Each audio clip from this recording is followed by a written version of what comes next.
নমস্কার, টিজেএস চ্যানেলে আপনাকে স্বাগত। আমাদের আজকের গল্প স্বামী বিবেকানন্দের শৈশবের ভয়ের বিরুদ্ধে এক ছোট্ট সাহসী ছেলে। একদিন সন্ধ্যায় বাড়ির এক বৃদ্ধ আত্মীয় ছেলেদের এক ভয়ঙ্কর গল্প শোনালেন।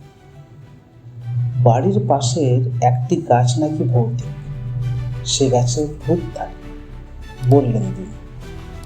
রাতে কেউ কাছে গেলে সে আর ফিরে আসে না।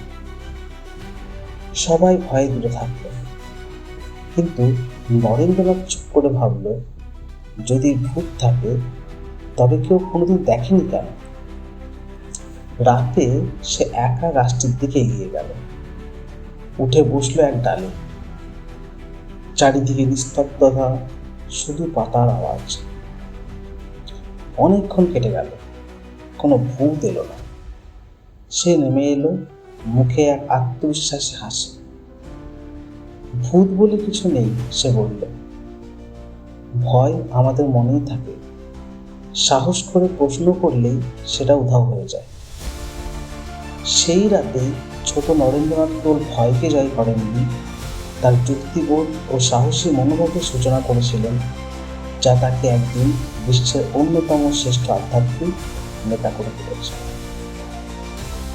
ধন্যবাদ।